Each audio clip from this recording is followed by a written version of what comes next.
What's your problem though? Oh, you're still a baby. You should not carry all those burdens on your back. Give it to the Lord. Yeah.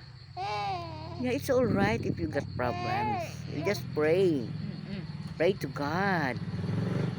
Because God is merciful. Hello, baby. Are you okay now?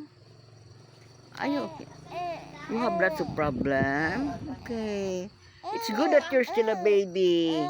Because babies should not carry problems. They will just be happy. And just be cutie. Ay, naku.